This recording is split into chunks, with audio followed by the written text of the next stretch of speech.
So once again welcome all of you in med with Vijay. आज मैं बहुत ही अच्छा टॉपिक आप लोगों के सामने लेके आया हूँ और वो हमारा टॉपिक जो सब्जेक्ट है, पहले सब्जेक्ट में डिस्कस कर देता हूँ आप लोगों से। जो हमारा सब्जेक्ट है वो आपको स्क्रीन पे दिख रहा होगा, पीडियाट्रिक्स, जिसे हम चाइल्ड हेल्थ नर्सिंग के नाम से भी जानते हैं। पीडियाट्रिक्स में एक बहुत ही खूबसूरत टॉपिक है हमारा, that is called a growth and development. हम इस पीडियाट्रिक्स सब्जेक्ट में ग्रोथ एंड डेवलपमेंट एक हमारा टॉपिक है, उसे हम अच्छे तरीके से आज समझेंगे और हम ये जानेंगे कि किस टाइम, किस वक्त बच्चा क्या क्या ग्रोथ करता है और क्या क्या डेवलपमेंट करता है। जब एक बच्चा माँ के गर्भ से जन्म लेता है, after the delivery of the baby, एक बच्चा किस मंथ में क्या क्या अचीवमेंट करता है, क्या क्या डेवलपमेंट अपने अंदर करता है, क्या क्या माइलस्टोन अचीव करता है, किस मंथ में करता है और क्या क्या अचीवमेंट नहीं करता है। So due to this criteria, growth and development criteria के हिसाब से क्या होता है, हम ये चीज़ों को बेसिकली क्लासिफाइड कर सकते हैं। लेट सपोज कि कोई एक बच्चा जो जन्म ले चुका है और after the delivery of the baby, एक डेवलपमेंट सिनेरियो से अगर देखा जाए तो वो बच्चे का नेक कंट्रोल कब तक हो जाना चाहिए, अप्रॉक्स 3 मंथ के आसपास। ठीक है, जब वो बच्चा जन्म ले चुका है, जन्म लेने के बाद 3 मंथ बाद उस बच्चे का नेक कंट्रोल हो जाना चाहिए according to the development pediatric के हिसाब से। लेकिन अगर वो बच्चा नेक को कंट्रोल नहीं कर पाता है ड्यूरिंग द 3 मंथ, तो हम ये कह सकते हैं कि वो बच्चा फुली डेवलप नहीं है। इसका मतलब है कि हमारे पास कुछ चार्ट स्लॉटिंग होगी, किस किस मंथ में बच्चा क्या क्या अचीव करता है, क्या क्या माइलस्टोन अचीव करता है। वो सारे अचीवमेंट को हम 1 बाय 1 पढ़ेंगे, पहले उसको याद भी करेंगे, क्योंकि बहुत सारे बच्चों को कन्फ्यूज़न होती है कि सर मुझे याद नहीं हो रहा है, माइलस्टोन अचीवमेंट मुझे याद नहीं हो पा रहा है। मैं कुछ तरीका बताऊंगा आपको याद करने के लिए, कुछ टेक्निक बताऊंगा जिससे आपको ये स्टेड हो पाएगा, याद कर पाओगे आप। लेकिन फ़िलहाल अभी ये हमारा टॉपिक है कि जो पीडिया में एक बहुत ही अच्छा growth and development topic discuss करने जा रहे हैं। तो डेवलपमेंट में मुद्दा यही होता है, सिंपल सी बात, कि वो बच्चा जन्म लेने के बाद कौन से मंथ में क्या क्या अचीवमेंट वो अचीव करता है अपने लाइफ टाइम में वो बच्चा। लेकिन डेवलपमेंट पढ़ने से पहले मैं चाहूँगा आप लोग पहले ग्रोथ के बारे में कुछ जानें। ग्रोथ में डिटेल से नहीं देख रहा हूँ, इस लेक्चर्स में डेवलपमेंट डिटेल से देखूँगा। मैं चाहूँगा कि ग्रोथ के बारे में कुछ आप जानें, जैसे कि ग्रोथ क्या होते हैं।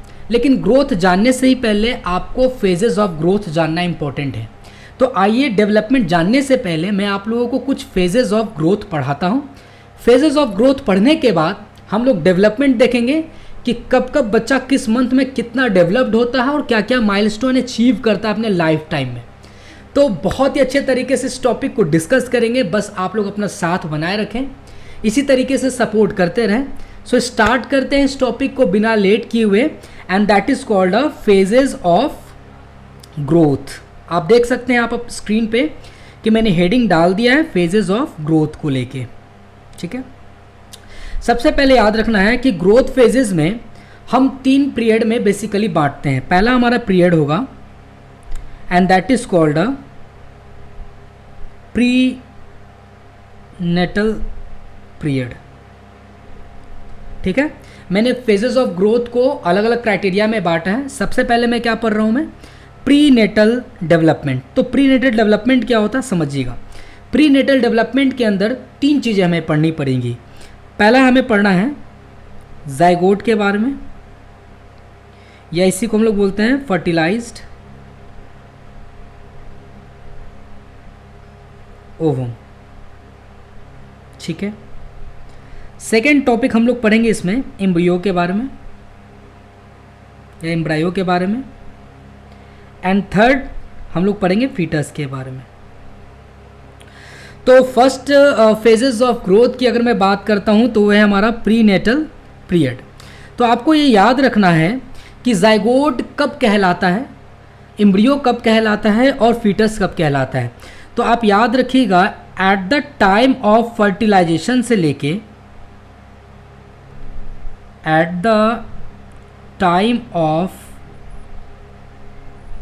फर्टिलाइजेशंस टू लेस देन 2 वीक तक, मतलब 2 सप्ताह से कम तक वाले केस को हम लोग क्या बोलते हैं? जाइगोट। क्या बात सभी को समझ में आ गया? जाइगोट किसे बोलते हैं? जाइगोट को हम लोग फर्टिलाइज्ड ओवम कहते हैं। जब एक स्पर्म ओवम के साथ फर्टिलाइजेशन करती है तो फर्टिलाइजेशन जिस दिन उसने किया उस दिन से लेके 2 सप्ताह से कम दिन तक को हम जाइगोट कहते हैं। ठीक है, तो एम्ब्रियो किसे कहेंगे? तो एम्ब्रियो याद रखना आपको 3 वीक से 8 वीक तक को हम क्या बोलते हैं? एम्ब्रियो बोलते हैं। और ये बेसिकली एम्ब्रियो माँ के यूट्रस में ही होगा ना, क्योंकि 8 वीक तक तो माँ के यूट्रस में ही होगा। फीटस कब बोलेंगे? तो याद रखना है आपको ग्रेटर देन 9 वीक से लेके टू 9 मंथ। ठीक है, तो आप देख सकते हैं मैंने फेजेस ऑफ ग्रोथ, जिसमें पहला फेज था हमारा प्रीनेटल पीरियड, उस प्रीनेटल पीरियड को मैंने 3 भाग में क्लासिफाइड करा। पहला हमारा जाइगोट है, दूसरा एम्ब्रियो और तीसरा फीटस। जाइगोट अब कम कहेंगे तो फर्टिलाइजेशन होने के दौरान और फर्टिलाइजेशन होने के बाद से 2 सप्ताह पहले तक हम जाइगोट कहेंगे उस केस को। 3 वीक से लेके 8 वीक तक हम एम्ब्रियो कहेंगे और ग्रेटर देन 9 वीक से 9 मंथ तक हम उसको क्या बोलेंगे? फीटस बोलेंगे। तो ये आपका यहाँ पे प्रीनेटल पीरियड खत्म हो गया। ठीक है, दूसरा हम लोगों को पढ़ना है, that is called a perinatal period.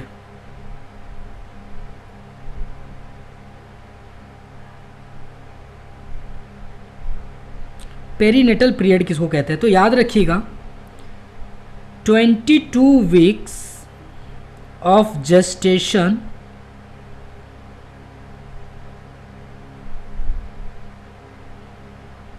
up to 7 days after the birth of the baby. After the birth of the baby. You know, एक बच्चा जब माँ के गर्भ में होता है तो कितने मंथ के लिए होता है? तो 9 मंथ के लिए होता है। अगर हम उसको वीक में बोले तो क्या बोलेंगे? वीक में हम उसको बोल सकते हैं ना 37 वीक प्लस 6 डेज तक होता है वो। ठीक है, मंथ में बोले तो 9 मंथ तक के लिए बच्चा माँ के गर्भ में होता है, उसके बाद बच्चे को जन्म होना होता है। वीक में अगर बात करता हूँ तो 37 वीक्स प्लस 6 डेज तक। ठीक है, इसके और भी क्राइटेरिया है बट वे नॉर्मली बता रहा हूँ मैं भी। तो याद रखिएगा जब बच्चा माँ के गर्भ में है और वो बच्चा 22 वीक का हो चुका है तो 22 वीक से लेके और बच्चे का जन्म लेने के बाद 7 दिन तक हम उसको बोलते हैं पेरीनेटल पीरियड। तो फेजेस ऑफ ग्रोथ को मैंने 2 चीज़ कवर किया। पहला कवर किया क्या? प्रीनेटल पीरियड, और दूसरा मैंने कवर किया क्या? Perinatal period. तो पेरीनेटल पीरियड क्या होगा कि जब एक कोई बच्चा माँ के गर्भ में 22 वीक का हो चुका है, वो बच्चा फिर जन्म लिया 37 वीक प्लस 6 डेज पे, जन्म लेने के 7 दिन तक वो क्या कहलाएगा? Perinatal period. तो आपका ये 2 हमारा फेजेस क्लासिफाइड मैंने अच्छे तरीके से आपको कर दिया है। ठीक है, now the next,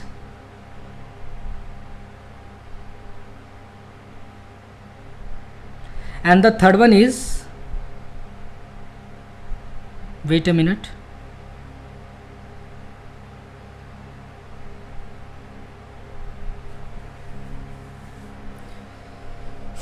post natal period, that is called postnatal growth बोलो या पीरियड। अब पोस्ट नेटल को समझेंगे तो याद रखिएगा पोस्ट नेटल को क्लासिफाइड में करूंगा 3 डिवाइड करूंगा मैं इसे 3 पार्ट में पहले। ठीक है, पहला मैं करूंगा इसको न्यूनेट्स। न्यूनेट्स किसे कहेंगे?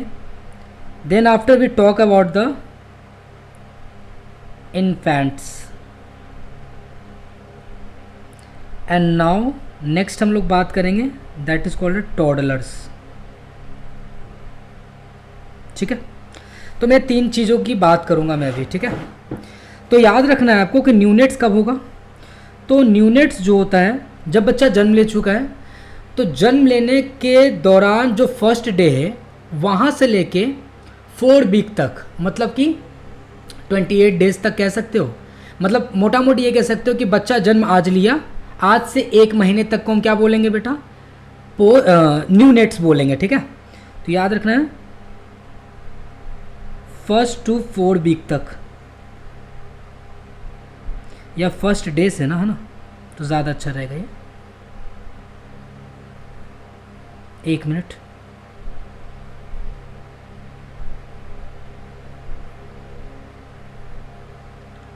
फर्स्ट डे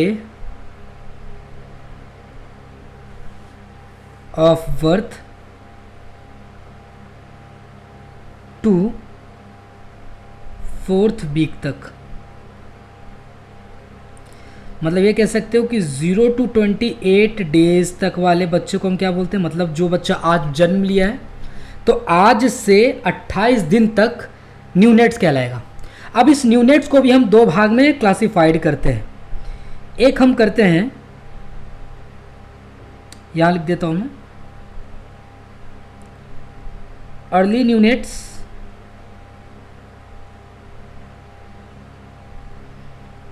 और एक मैं बात करता हूँ लेट न्यूनेट्स, ठीक है। तो न्यूनेट्स को भी 2 भाग में बांटा। याद रखना जब बच्चा जन्म लिया उस दिन से लेके 7 दिन तक, 0 to 7 days of the baby, that is called early neonates. और उसके बाद रखना याद 7 से 28 डेज तक हमारा क्या कहलाएगा, वो बच्चा लेट न्यूनेट्स कहलाएगा। तो आप देख सकते हैं फेजेस ऑफ ग्रोथ को मैंने पढ़ाना चालू किया, जिसमें से पहला मैंने प्रीनेटल बात करा, दूसरा पेरीनेटल बात करा मैंने, और तीसरा पोस्ट नेटल ग्रोथ का मैंने बात करा। पोस्ट नेटल में सबसे पहले मैंने न्यूनेट्स का बात करा, और न्यूनेट्स में ये बताया मैंने कि जो बच्चा जन्म लिया है, जिस दिन जन्म लिया उस दिन से 28 दिन तक न्यूनेट्स कहलाता है। न्यूनेट्स को भी 2 भाग में क्लासिफाइड करूँगा, अर्ली न्यूनेट्स और लेट न्यूनेट्स। अर्ली न्यूनेट्स क्या होगा, eight the time of birth से लेके 7 दिन तक के बच्चों को अर्ली न्यूनेट्स कहेंगे, और 7वां दिन से 28वां दिन तक बच्चा क्या कहलाएगा, लेट न्यूनेट्स कहलाएगा। Now next we are going to talk about that is called infants. Infants आपको याद रखना है कि बच्चा 1 मंथ तक का तो हमारा क्या कहलाएगा, न्यूनेट्स कहलाएगा। तो 1 मंथ से लेके उसके बाद 1 मंथ टू 1 ईयर तक के बच्चों को हम क्या बोलेंगे, 1 महीने का बच्चा जो है, 1 महीने से 1 साल तक के बच्चे को हम क्या बोलेंगे, इन्फेंट्स बोलेंगे, ठीक है। और टॉडलर्स किसके कहेंगे, तो 1 ईयर टू 3 ईयर्स, यानी 1 से 3 साल वाले बच्चे को हम क्या बोलेंगे, टॉडलर्स कहेंगे। तो आई होप सो यहाँ तक आपको समझ में आया होगा। Now next we are going to talk about that is called a pre school child. यहाँ लिख देता हूँ मैं, इसके बाद में है ना D नंबर लिख रहा हूँ मैं,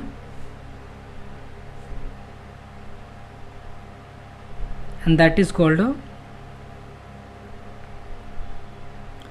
प्री स्कूल चाइल्ड। तो प्री स्कूल चाइल्ड हमारा कहाँ से कहाँ तक होता है, तो याद रखिएगा 3 ईयर्स से बच्चे हमारा से 6 ईयर तक, ठीक है। 1 to 3 ईयर्स तो हमारा टोडलर्स कहला गया। उसके बाद 3 to 6 ईयर तक हमारा क्या कहला गया, pre school child. Then after आते हैं ई हमारा स्कूल एज चाइल्ड। तो स्कूल एज चाइल्ड जो है हमारा वो कहाँ से कहाँ तक होगा, 6 ईयर टू 12 ईयर्स तक के बच्चों को हम लोग क्या बोलेंगे, स्कूल एज चाइल्ड बोलेंगे, ठीक है। नाउ द नेक्स्ट एफ हमारा, and that is called adolescent आता है। फिर उसके बाद एडोलेसेंस को हम याद रखेंगे कि जो बच्चे 10 ईयर्स टू 19 ईयर्स वाले बच्चे होंगे उसे हम क्या बोलेंगे, एडोलेसेंस बोलेंगे। और एडोलेसेंस को भी मैं 3 भाग में क्लासिफाइड करूँगा, that is called early adolescent,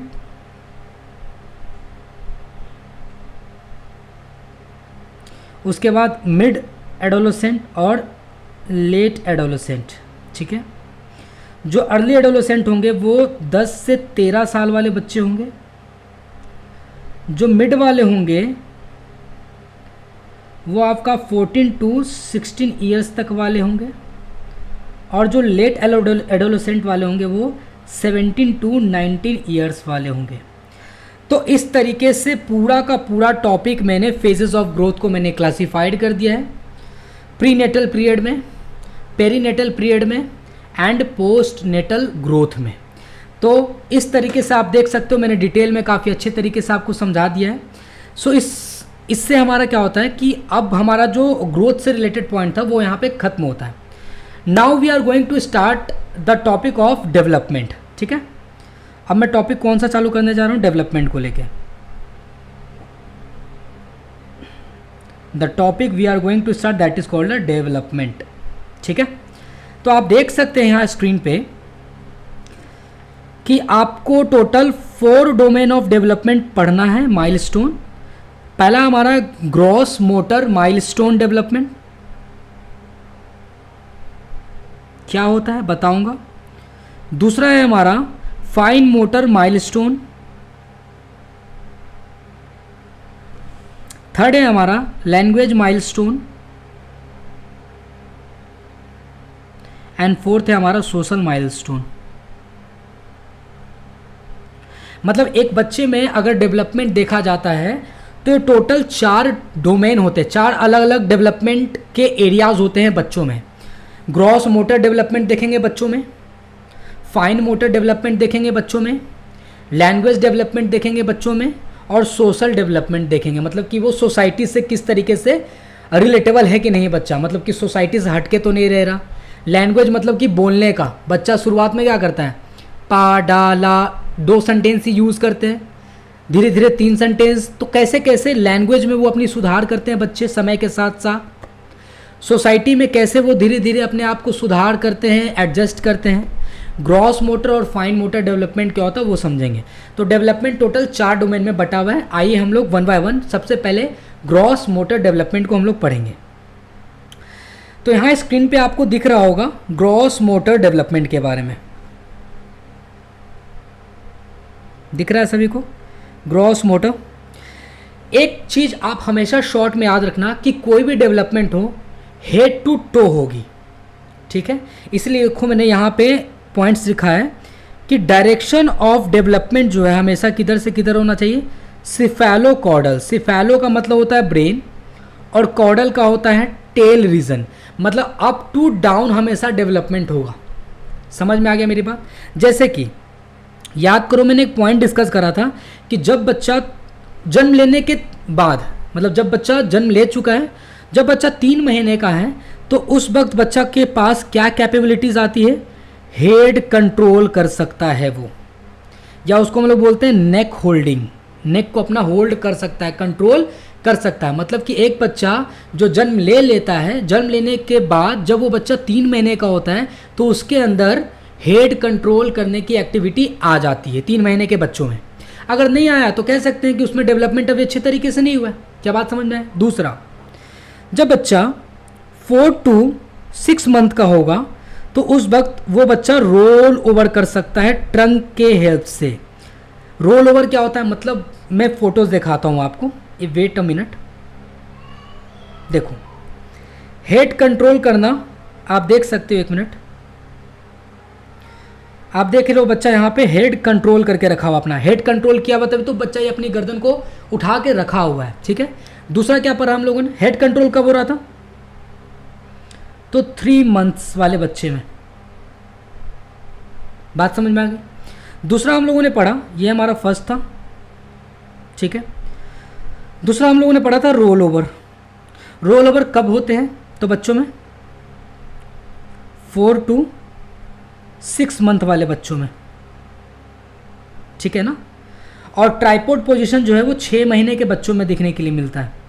तो आप ज़रा देखिए रोल ओवर, बच्चा किस तरीके से रोल कर रहा है ना, घोलट रहा है जिसको बोलते हैं। और 6 महीने के बच्चों में देखो ट्राइपॉड पोजीशन, मतलब कि दोनों पैर और दोनों हाथ नीचे ऐसे रखा हुआ है, देख रहे हो, दोनों हाथ नीचे और ये पैर, इसको हम लोग बोलते हैं ट्राइपॉड पोजीशन।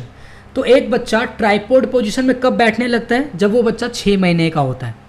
तो आप अपना सोसाइटी में या आप अपने घर वालों में जो किसी का जो बच्चा होगा, आप देखना जब एक बच्चा 6 महीने का होता है वो तो ट्राइपॉड पोजीशन में वो बैठने लग जाता है।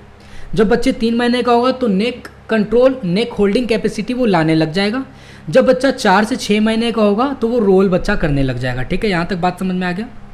आई होप सो ये तीनों पॉइंट्स क्लियर हो गए आपके। देखिए आप यहाँ पे, तो सिट्स विथ सपोर्ट जिसको हम लोग बोल रहे थे ट्राइपॉड पोस्चर्स, कब हो रहा था ट्राइपॉड पोस्चर्स? 6 मंथ के बच्चों में। अभी मैंने बताया ना आपको कि ट्राइपॉड पोजीशन क्या था। ठीक है, तो आप देख सकते हो यहाँ तक कि 4 से 6 महीने वाले बच्चों में क्या हुआ, 3 मंथ वाले बच्चों में क्या हुआ। Now we are going to look at the 8 month, 10 month and 11th month वाले बच्चों में क्या होता है। समझिएगा इस बात को। 3rd, 4th and 5th। जब बच्चा 8 मंथ का हो जाता है तो बच्चा क्या करने लग जाता है? Sits without support. बच्चा जो है बिना सपोर्ट के बैठने लग जाता है, जिसको हम क्या बोलते हैं, और क्रॉलिंग भी करने लग जाता है, जिसको नहीं, क्रॉलिंग भी करने लग जाता है। क्रॉलिंग क्या होता है, क्रिपिंग क्या होता है सर, मैं अभी बता रहा हूँ। क्रॉलिंग क्या होता है, क्रिपिंग क्या होता है, वो बताता हूँ मैं पहले। लेकिन यहाँ बात समझिए, जब बच्चा 8 मंथ का होगा तो वो बिना किसी के सपोर्ट के बैठने लग जाएगा। जब बच्चा 10 मंथ का होगा तो स्टैंड विथ सपोर्ट, मतलब वो खड़ा होगा किसी को सपोर्ट लेके, या तो वो बेड को पकड़ लेगा या तो वो कोई भी टेबल को, कुर्सी को, चेयर को पकड़ के वो खड़ा होगा। तो जब बच्चा 8 मंथ का हो जाता है, तो जब वो बच्चा 8 मंथ का होता है तो वो बैठता है बिना किसी के सपोर्ट के, उसको हम लोग क्राउलिंग कह रहे हैं। जब बच्चा 10 मंथ का हो जाता है तो वो स्टैंड तो हो जाता है, खड़ा तो हो जाता है, लेकिन सपोर्ट के सहारे, जिसको हम लोग क्या बोलते हैं, और सॉरी क्रिपिंग भी कर सकता है। तो क्राउलिंग और क्रिपिंग क्या होता है वो समझिए। और बच्चा जब 11 मंथ का हो जाता है तो वो क्या करने लग जाता है, क्रूजिंग करने लग जाते हैं। तो तीनों को समझाता हूँ मैं। पहला समझाऊंगा मैं क्राउलिंग क्या है सर, दूसरा क्रिपिंग क्या है, और क्रूजिंग क्या है, समझिएगा फिगर से। यहाँ पे आप देखिए क्राउलिंग, बच्चा क्या है, गुरकना जिसको बोलते हैं ना, क्राउलिंग कर रहा है यहाँ पे। तो बताइए क्राउलिंग कब कर रहा था बच्चा? मैंने आपको क्या बताया, क्राउलिंग कब करेंगे बच्चे, ज़रा सा आप स्क्रीन पे देखिए। अभी जस्ट मैंने बताया ना, क्राउलिंग करने लग जाएगा बच्चा जब बच्चा वो 8 मंथ का होगा। ठीक है, क्राउलिंग कब करेगा, जब वो बच्चा 8 मंथ का होगा। और इसी दौरान बच्चा क्या कर रहा था, सिट्स विदाउट सपोर्ट, बिना किसी के सपोर्ट से वो बैठने लग गया था ना, sits without support, and that is called a crawling. Next हम लोग क्रिपिंग की बात करते हैं। देखो क्रिपिंग है ना, क्रिपिंग किस तरीके से दिख रहा है, बच्चा एक लेटा हुआ है ना। तो याद रखिएगा बच्चा क्रिपिंग कब कर रहा था, 10 मंथ पे। बच्चा 10 मंथ पे क्रिपिंग भी कर रहा था, और याद करो क्या कर रहा था, स्टैंड्स विथ सपोर्ट, वो खड़ा हो रहा था विथ सपोर्ट। ठीक है, देखो यहां पे क्रूजिंग लिखा हुआ है, 1 मिनट यहां तक रुक जाना। 10 मंथ तक क्लियर है ना सभी को? ठीक है, तो 11 मंथ पे आप देख सकते हैं क्रूजिंग कर रहे हैं बच्चे। Now the next point is 12 month पे बच्चा क्या करेगा, 15 मंथ पे, 18 मंथ पे, 2 years, 3 years and 4 years. Wait a minute. 6th, 7th, this one is 8, 9, 10, 11 and 12. So you can see कि बच्चा जब वो 12 मंथ का हो रहा है तो क्या हो रहा है, स्टैंड विदाउट सपोर्ट, बिना किसी के सपोर्ट के वो अब खड़ा होने लगा, लेकिन वॉक करेगा with support, walk with support at the 12 month. तो मतलब कि जब बच्चा 8 मंथ का हुआ तो क्या हुआ, पहले 8 मंथ में क्या हुआ, सिट्स विदाउट सपोर्ट, बिना किसी की सपोर्ट के वो बैठने लगा और क्राउलिंग भी करने लगा, गुरकने लगा जिसको बोलते हैं। जब बच्चा 10 मंथ का हुआ तो क्या करने लगा, स्टैंड विथ सपोर्ट, और क्या करने लगा, क्रिपिंग करने लगा। ठीक है, नाउ जब बच्चा 11 मंथ का हुआ तो वो क्या करने लगा, क्रूजिंग, एंड 12 मंथ में क्या करने लगा, स्टैंड विदाउट सपोर्ट। पहले क्या था, 10 मंथ पे क्या करा था, stand with support. Now baby 12 month पे क्या कर रहा है, स्टैंड विदाउट सपोर्ट, लेकिन चलेगा वॉक विथ सपोर्ट। 15 मंथ पे क्या करेगा, वो भी अब पूर्ति, मतलब वो जो कमी थी ना कि जो चल रहा था किसी के सपोर्ट से, जैसे पापा हाथ पकड़ के चलाते हैं ना, मम्मी हाथ पकड़ के चलाता, वो भी अब खत्म कर देगा। देखो क्या है 15 मंथ में, walk with support, without support, sorry. तो 15 मंथ का जैसे ही बच्चा हो जाता है, वो बच्चा अब क्या करने लग जाएगा, बिना सपोर्ट के वो अब चलने लग जाएगा। तो आप देख सकते हैं कि 8 मंथ में बच्चा सिट्स विदाउट सपोर्ट, बिना किसी के सपोर्ट के बैठने लगा, और वो क्राउलिंग भी करने लगा। 10 मंथ पे बच्चा वो क्या करने लगा, स्टैंड विथ सपोर्ट होने लगा। ठीक है, क्रिपिंग करने लगा। 11 मंथ पे क्रूजिंग करने लगा, एंड 12 मंथ में stand without support but walk with support, and 15 month पे आप देख सकते हो कि वॉक विदाउट सपोर्ट। 18 मंथ में वो बच्चा दौड़ने लग जाता है। तो बच्चा फर्स्ट टाइम कब दौड़ता है, जब बच्चा वो 18 मंथ का हो जाता है। क्लाइम विथ अ 2 फीट या स्टेप होल्डिंग साइड रेल्स। आप देखना, जब बच्चा 2 साल का हो जाता है तो वो सीढ़ी चढ़ने की कोशिश करता है। तो सीढ़ी में जो साइड वाला जो पकड़ने वाला रेलिंग होता है, जिसको हम लोग बोलते हैं स्टेप होल्डिंग साइड रेल्स, उसको पकड़ के बच्चा क्या करने लगता है, क्लाइम विथ 2 फीट। ठीक है, बच्चा वो चढ़ने की कोशिश करता है। ठीक है, जब बच्चा 3 इयर्स का हो जाता है तो climbs up stair with 1 foot, एक पैर के सहारे वो चढ़ने लग जाएगा। स्टेप्स राइट ट्राईसाइकिल, और वो बच्चा जब 3 साल का होता है तो धीरे धीरे वो अब साइकिल चलाने सीखने लग जाता है। तो आप देख सकते हो 2 फुट कहने का मतलब है कि मान लो ये अप स्टेयर है इस तरीके से, तो बच्चा पहले इस पर पैर रखेगा, फिर दूसरा पैर इस पर रखेगा, फिर पैर उठा के उस पर रखेगा, फिर ये दूसरा पैर उस पर रखेगा। मतलब एक सीढ़ी चढ़ने के लिए दोनों पैर को बारी बारी रखेगा। ये कब, जब बच्चा वो 2 साल का होगा। लेकिन जैसे ही बच्चा 3 साल का हो जाता है तो वो एक पैर रखा, फिर वो दूसरा पैर अब दूसरे स्टेयर पे रखेगा। समझ रहे हो मेरी बात। तो क्लाइम्स अपस्टेयर विथ 1 फुट, एक पैर से वो चलने लग जाएगा। और उस वक्त वो ट्राईसाइकिल, मतलब सॉरी वो जो 3 चक्के वाला साइकिल होता है ना, 2 पीछे और एक आगे, सपोर्ट वाला जो साइकिल होता है वो चलाने लग जाएगा जब बच्चा 3 साल का होगा। जब बच्चा 4 साल का होगा तो climbs down stair with 1 foot. अब वो बच्चा पहले चढ़ रहा था 1 फुट ऊपर, अब बच्चा नीचे उतरना सीख जाएगा। तो climb down stair with 1 foot, एक पैर से वो नीचे आना लग जाएगा और स्टेप्स चलने लग जाएगा, होप्स करने लगेगा। तो मैं फिगर दिखाता हूँ कि कैसे वो सीढ़ी चढ़ेगा 2 पैरों से, फिर 1 पैरों से, वो मैं फिगर दिखा रहा हूँ आपको। 1 मिनट।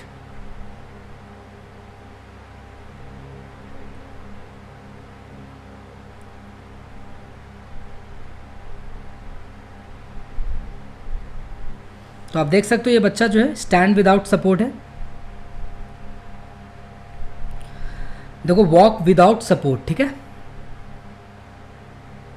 वॉक विदाउट सपोर्ट कब था, 15 मंथ का था तब ना बच्चा। देखो फर्स्ट स्टेप पर स्टेप देखो, और यहाँ पे सेकंड स्टेप, दोनों पैर देखो, दोनों पैर 2 स्टेप पर स्टेप, मतलब कि दोनों पैर रखा हुआ है ना। ऊपर एक पैर रखेगा बच्चा, जैसे ही पैर ऊपर रखेगा फिर वो बच्चा दूसरा पैर ऊपर रखेगा, दोनों पैर रखा जाएगा, फिर वो ऊपर चढ़ने की कोशिश करेगा। लेकिन फर्स्ट स्टेप में देखो वो घुटने से एक अपस्टेयर चढ़ा, ठीक है, फिर वो दूसरे कोशिश करेगा। तो 1 स्टेप पर स्टेप बोलेंगे इसको हम लोग, है ना, फर्स्ट स्टेप पर स्टेप। उसके बाद देखो 1 फुट डाउन स्टेयर भी करने लगा वो बच्चा, ठीक है। तो 2 फुट ये कब करने लगा था वो बच्चा, जब वो बच्चा 2 ईयर्स का था, और जब वो बच्चा 1 ईयर का था तो इस तरीके से था, ठीक है। 2 ईयर्स में ये होने लगा। और ये बच्चा 1 फुट डाउन स्टेयर कब होने लगा था, 3 ईयर्स में था ना। चलिए, तो आई होप सो यहाँ तक आप लोगों को समझ में आ गया होगा। एक मिनट।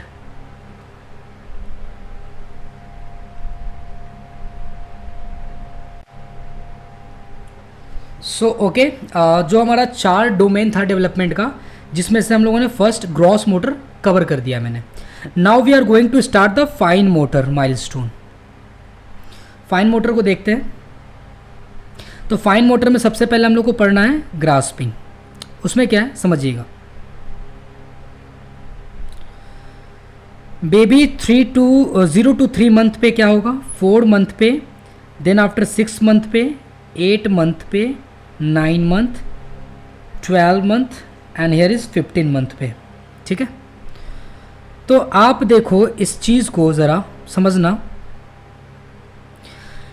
कि फाइन मोटर क्या होता है। कि जब वो बेबी 0 मंथ से, मतलब कि जब बेबी जन्म लिया है उसके 0 मंथ से 3 मंथ तक क्या होगा, नो फाइन मोटर माइलस्टोन, कोई भी माइलस्टोन अचीव नहीं करता है। लेकिन एक चीज़ देखने के लिए मिलेगा कि neonatal Palmer grasp reflex plus closed hand, वो बच्चे का देखना हमेशा 0 से 3 मंथ में वो बच्चा हमेशा ऐसे मुट्ठी बंद करके रखता है। और न्यूनेटल पाल्मर ग्रास्प रिफ्लेक्स का मतलब क्या होता है कि जब आप उसको कुछ हाथ में दोगे तो फिर वो बच्चा टाइटली पकड़ लेगा। तो ये कब कब देखने के लिए मिलते हैं, ये बच्चे 0 से 3 मंथ वाले बच्चों में देखने के लिए मिलते हैं। ठीक है, तो कोई फाइन मोटर डेवलपमेंट उसमें देखने के लिए नहीं मिल रहा है, लेकिन स्टिल वहाँ पे बच्चे का हैंड्स क्लोज्ड होता है और neonatal Palmer grasp reflex, Palmer grasp reflex वो होते हैं कि जो बच्चों को हाथ में कुछ दोगे तो वो टाइटली वो पकड़ लेगा। ठीक है, नाउ जब बच्चा 4 मंथ का होता है तो क्या करने लग जाता है, बाई डेक्स्ट्रस ग्रास्प क्या होता है, reaches for object with both hands. जब बच्चा 4 महीने का हो जाता है तो जब उसे कोई भी सामान दोगे ना तो वो दोनों हाथ से हैंडल करने लग जाता है। That is called a by dextrous grasp बोलते हैं। जब बच्चा 6 महीने का हो जाता है तो क्या करने लग जाएगा, यूनी डेक्स्ट्रस ग्रास्प। मतलब क्या होगा, वो बच्चे एक हाथ से हैंडल करने लग जाएगा और उसको हम लोग बोलते हैं अल्नर, जिसको इमेच्योर पाल्मर ग्रास्प बोलते हैं। दूसरा होता है transfer object from one hand to another. समझिएगा मेरी बात, जब बच्चा 6 महीने का होता है तो बच्चा कोई भी ऑब्जेक्ट को इस तरीके से पकड़ता है। देखो ये हमारा जो है साइड, ये अल्नर साइड है और ये हमारा रेडियल साइड होता है। ये थंब के साइड वाला रेडियल होता है और इधर लिटिल फिंगर वाले के साइड हमारा अल्नर होता है। तो बच्चा जब 6 महीने का होता है तो जब आप उसको कोई भी ऑब्जेक्ट पकड़ने दोगे तो एक हाथ से वो पकड़ेगा, यूनिडेक्स्ट्रस ग्रास्प करेगा, दोनों हाथ से हैंडल नहीं कर रहा है, एक ही हाथ से कर रहा है। लेकिन वहाँ पे क्या होगा कि वो बच्चा ऐसे पकड़ने की कोशिश करेगा, इस तरीके से ग्रास्प से, है ना। जब उसको दोगे इस तरीके से, इस ग्रैप है ना, अल्नर ग्रैप्स। तो जब बच्चा इसके सहारे ग्रैप्स करता है 6 मंथ पे, उसको हम इमेच्योर ग्रास्पिंग कहते हैं। लेकिन वही बच्चा जब इस तरीके से उठाने लग जाता है रेडियल साइड से, जैसे ऑब्जेक्ट है रेडियल साइड से, है ना, उसको हम लोग बोलते हैं मैच्योर ग्रास्पिंग। तो you know the differences between immature grasping and mature grasping. तो आप देख सकते हो 8 मंथ पे क्या हो रहा है कि स्टिल अभी भी वो एक हाथ से ही ग्रास्प कर रहा है, लेकिन अब वो मैच्योर ग्रैप्सिंग कर रहा है। That is called a radial palmar grasp. समझ में आ गया। तो रेडियल का मतलब इस साइड से, अल्ना का मतलब इस साइड से। तो जब बच्चा 4 मंथ का होता है तो वो ऑब्जेक्ट को दोनों हाथ से हैंडल करने की कोशिश करता है। जब बच्चा 6 महीने का होता है तो वो एक हाथ से हैंडल करता है, जिसको हम लोग बोलते हैं यूनिडेक्स्ट्रस ग्रास्प। लेकिन उस केस में क्या होता है कि वो बच्चा अल्ना वाले रीजन से, that is called a immature grasping. जब बच्चा 8 मंथ का हो जाता है तो अभी भी स्टिल यूनिडेक्स्ट्रस ग्रास्प है, लेकिन इसमें मैच्योर ग्रास्पिंग आ जाता है। वो रेडियल साइड से इस तरीके से पकड़ने लग जाता है, रेडियल साइड से। ठीक है, जब बच्चा 9 मंथ का होता है तो इमेच्योर पिंसिंग ग्रास्प, ठीक है, hold with sides of fingers. और 12 मंथ का mature pincer grasp, holds with tip of the fingers. मतलब कुछ अगर मोती वगैरह दोगे तो उसको इस तरीके से वो पकड़ेगा दोनों फिंगर पे कंट्रोल करके। कब? जब बच्चा 12 मंथ का हो जाता है। जब बेबी 12 मंथ का हो जाता है तो मैच्योर पिंसर ग्रैप्सिंग पकड़ने लग जाएगा चुटकी में। ठीक है, लेकिन जब बच्चा वही 9 मंथ का था तो इमेच्योर करा था, वो कोई भी उंगली से पकड़ने की कोशिश करेगा और उसमें वो गिर जाएगा वो साइड से। तो मैं दिखाऊंगा अभी 15 मंथ में बच्चा क्या करने लग जाता है, स्क्रिबल्स करने लग जाता है। फिगर दिखाता हूँ मैं सभी का आप लोगों को। Wait a minute.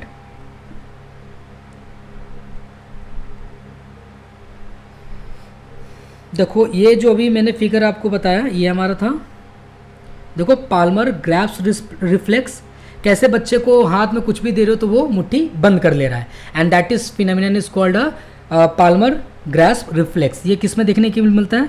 0 to 3 month वाले बच्चों में, ठीक है। नेक्स्ट आप देख सकते हो बाई डेक्स्ट्रस, दोनों हाथ से बच्चा सपोर्ट खेल रहा है हाथ से, and that is called unidextrous. Dextrous हो गया हमारा। यूनिडेक्ट्रस में आप देख सकते हो कि ये रेडियल साइड है ना, ये हमारा हाथ का थंब के साइड में ऑब्जेक्ट को ले रखा है, जिसको हम लोग बोलेंगे मैच्योर ग्रैस्पिंग।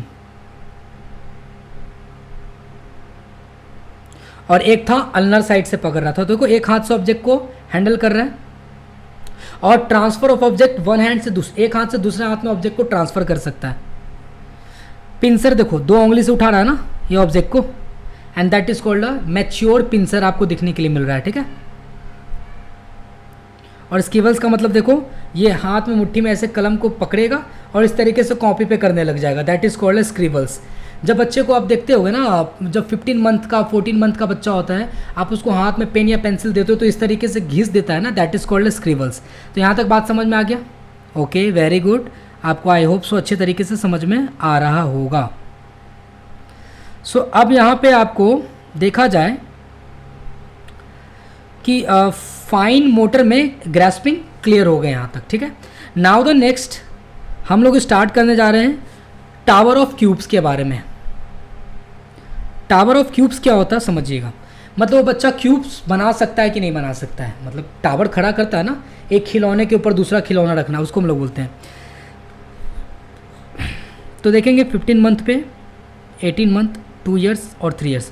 एक चीज़ इंपॉर्टेंट यहाँ पे याद रखना कि टावर ऑफ क्यूब्स बनाना बच्चा 15 मंथ से सीखता है, उससे पहले नहीं।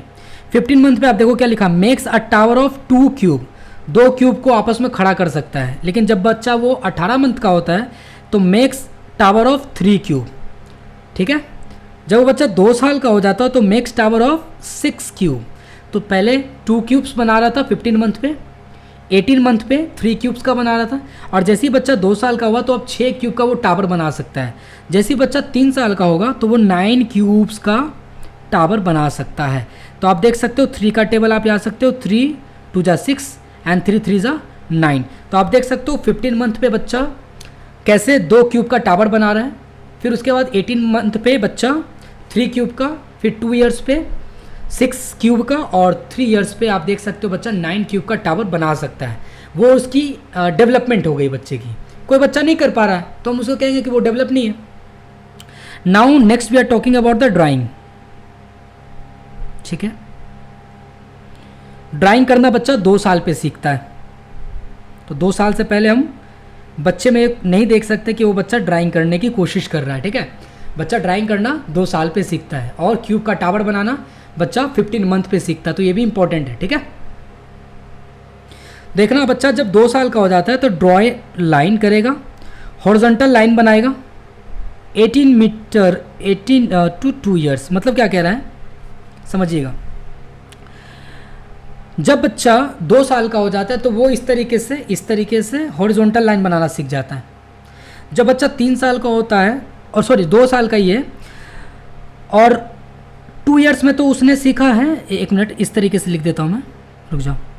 जब बच्चा 18 मंथ का था, 18 मंथ से बच्चा 2 ईयर्स तक का बच्चा था, तो बच्चा हॉरिजॉन्टल लाइन बना सकता था, ठीक है। लेकिन जैसे ही बच्चा अभी भी है, लेकिन बच्चा अब क्या हो चुका है, 2 ईयर्स से 2.5 ईयर्स का बच्चा 2.5 साल का हो चुका है, तो क्या करेगा, वर्टिकल लाइन बनाने लग जाएगा, वर्टिकल लाइन ड्रॉ करने लग जाएगा। तो आप देख सकते हैं 18 मंथ से लेके 2 साल के बच्चे में हॉरिजॉन्टल लाइन दिखने के लिए मिलेगा आपको, ड्रॉ करेंगे बच्चे। 2 साल से लेके 2.5 साल के बच्चे जो है आपके वर्टिकल लाइन ड्रॉ करना सीख जाते हैं, और जब बच्चा 3 साल का होता है तो वो सर्कल ड्रॉ कर सकता है। 4 साल में बच्चा क्रॉस प्लस ये करना सीख जाता है। 4.5 साल में बच्चा जो है ड्राइंग स्क्वायर बनाना सीख जाता है, और 5 साल में बच्चा जो ट्रायंगल बनाना सीख जाता है। जैसे ही बच्चा 6 से 7 साल का होता है तो वो डायमंड और रोम्बॉइड शेप भी बनाना सीख जाता है। तो यहाँ पे ड्रॉ, क्रॉस और प्लस का मतलब हो गया कि मल्टीप्लाई और क्रॉसिंग करना नहीं, ड्रॉ करना, ठीक है। तो आप देख सकते हैं कि किस तरीके से बच्चों में ड्राइंग करने की कैपेबिलिटीज़ आ रही है। सब के सब हमारा किसके अंदर में आता है, फाइन मोटर डेवलपमेंट के अंदर ही आता है, ठीक है। Now the next we are talking about that is called dressing and undressing, मतलब कपड़े पहनना और कपड़े खोलने की कैपेसिटी वाली बात अगर मैं करूँ तो कपड़ा पहनना और खोलने की पोटेंशियल बच्चों में 2 साल से आते हैं, उससे पहले नहीं आएंगे। और ड्राइंग भी 2 साल के बच्चों में ही देखा गया था, ठीक है। लेकिन क्यूब बनाने वाला जो था वो बच्चों में 18 मंथ से देखा गया, ठीक है, 15 मंथ से सॉरी देखा गया। आप देख सकते हैं जब बच्चा 2 साल का होगा तो अनड्रेस्ड विथ हेल्प, किसी की हेल्प से वो अपनी कपड़ा को खुद भी खोल सकता है। जब बच्चा 3 साल का होता है तो ड्रेसेस विथ हेल्प, किसी के सहारे आप ड्रेसअप करने लग जाएगा। जब बच्चा 5 साल का होगा तो ड्रेसेस एंड अनड्रेसेस विदाउट हेल्प, किसी के बिना सपोर्ट के वो कपड़े खुद से पहन सकता है, ड्रेस कर सकता है और अनड्रेस कर सकता है। कब, जब वो बच्चा 5 साल का होगा। जब बच्चा वही 3 साल का था तो वो ड्रेसेस विथ हेल्प कर रहा था, और जब वो बच्चा 2 साल का था तो अनड्रेसेस विथ हेल्प कर रहा था। तो यहाँ पे अब आपका जो है सेकेंड हमारा that is called a fine motor भी खत्म होता है। Now we are going to start that one is third is called a language milestone, मतलब बोलने की अब डेवलपमेंट देखा जाएगा बच्चों में। ग्रॉस मोटर देख लिया गया, फाइन मोटर क्लियर है। Now we look at the language milestone. देख सकते हो लैंग्वेज के बारे में पहले डिस्कस करेंगे, देन आफ्टर हम लोग सोशल डिस्कस करेंगे, ठीक है। तो लैंग्वेज में मतलब बोलने की कैपेबिलिटीज बच्चों में 3 मंथ से आने लग जाते हैं। 3 मंथ देख रहे हो आप यहाँ पे, मैं पहले ड्रॉ कर देता हूँ।